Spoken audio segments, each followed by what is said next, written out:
Are you an aspiring leader who knows you have more to offer but you can't seem to get ahead? Do you frequently feel overwhelmed and under-supported? Listen to the Overcome to Become podcast as we talk about actionable tasks and mindsets that you can apply to begin leading yourself. Hi, I'm Dr. Angela Buckley, your host and author of the Strength in Nature Leadership Series and Likeable Leadership Reflection Journals. I'm a mother, consultant, triathlete, and coach. In Overcome to Become, I share with you the science-backed and experience-proven lessons I've learned in my own leadership journey to beat burnout. Hello, welcome to another episode of Overcome to Become, where we focus on personal empowerment and growth.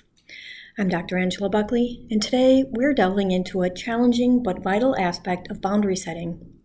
Owning your response when others fail to appreciate the new boundaries that you've communicated.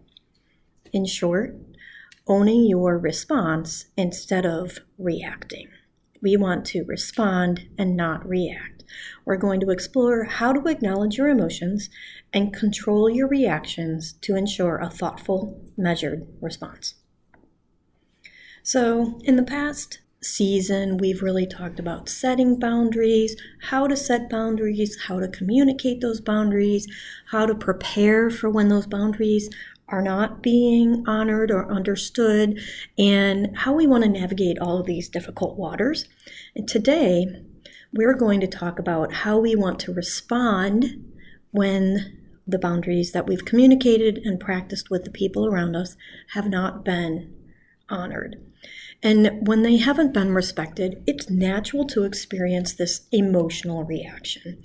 The key here is to acknowledge these feelings without letting them dictate your responses. And so what are we talking about? First of all, we want to name and reframe, right? We want to identify what these emotions are. How are we feeling right now when we recognize that a boundary that we have asked for repeatedly has not been honored again? Research indicates that recognizing your emotions can prevent them from unconsciously shaping your behavior. Utilize these techniques like deep breathing and mindfulness to gain clarity on what you're feeling. Delve deep. When I was little, my parents always used to say, count to 10. And I was supposed to count to 10 before I said something. The problem is, I was never given the tools to count to 10 and what to do between 1 and 10. So I love to tell this story, right? When you say press pause, the point of pressing pause is that you're working through those emotions. But I wasn't. I just counted to 10. They said count to 10 before you say something. So I did. Brother, who I thought was an idiot at the moment, I was like 1, 2, 3, 4, 5, 6, 7, 8, 9, 10.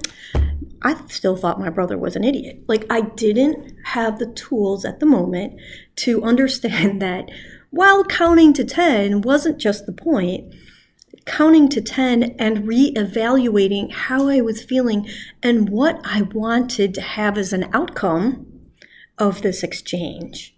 I didn't know how to do that. So let's talk about understanding not just counting to 10 and pressing pause, but what is the outcome that you're trying to achieve?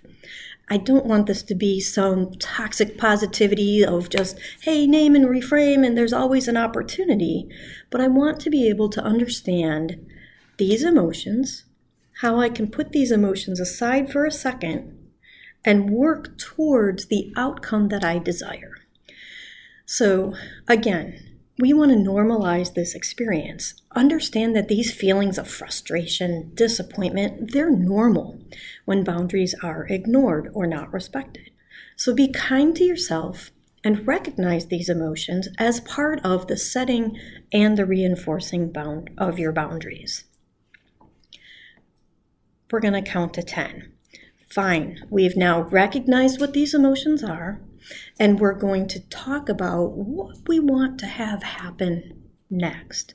So during this pause and reflect second, when your boundaries are being disrespected, think about where you want to go next.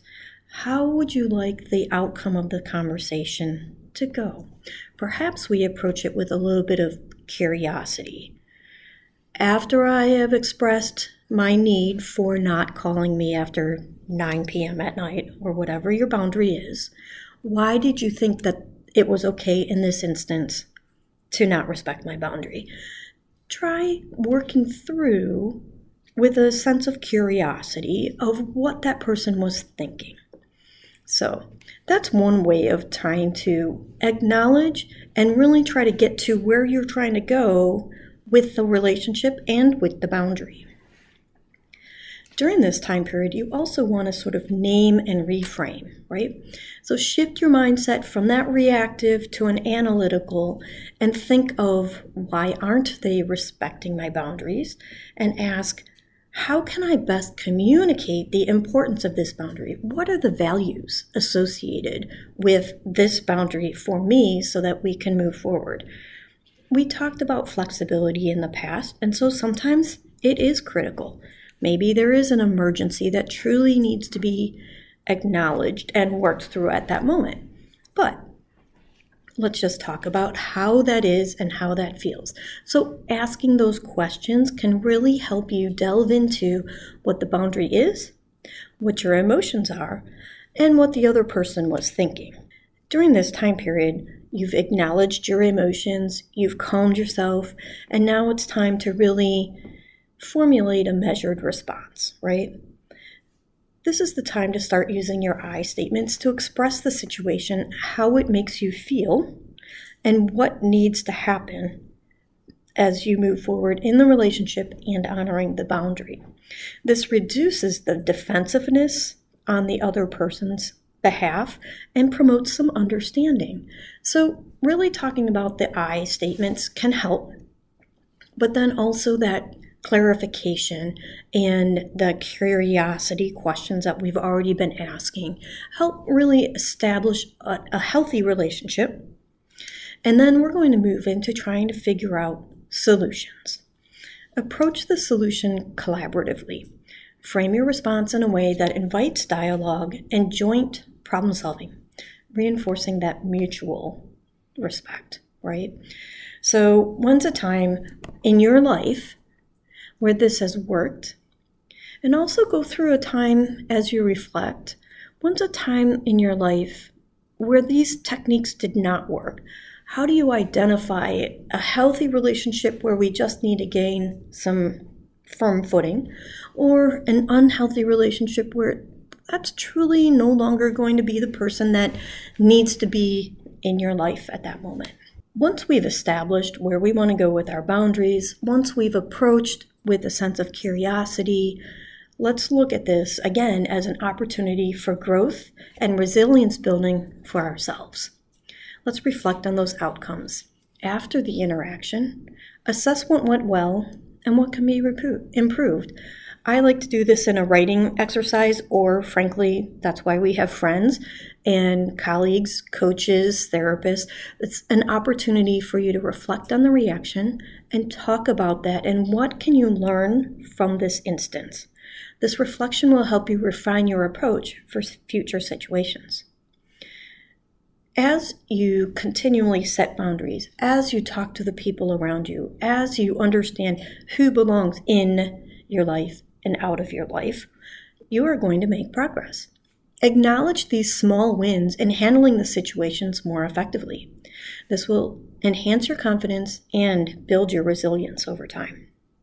Owning your response in the face of boundary challenges is a powerful step towards maintaining personal and relational integrity. By recognizing your emotions and crafting thoughtful responses, you reinforce the respect and communication vital for healthy interactions. Thank you for joining me on this episode of Overcome to Become. If you found our discussion helpful, please consider sharing it with others who might benefit from these insights. Until next time, remember to respond with thoughtfulness and grace as you continue to overcome and become. You've just listened to another episode of Overcome to Become. Thank you for joining me, Angela Buckley, your host, as we explored actions and mindsets to overcome the overwhelm and beat burnout. Did you know that when you learn to lead yourself, you can effectively learn to lead others? You can apply these skills in your home, at work, and in the community. If you'd like to learn more, join us in the Strength in Nature Learning Academy. We are currently featuring the Overcome the Overwhelm course with a 20% off coupon code, OTB2024. That's valid until the end of 2024. You can join me in my community at www.strengthinnature.com. and on Instagram at Creatively Efficient. Thanks for listening.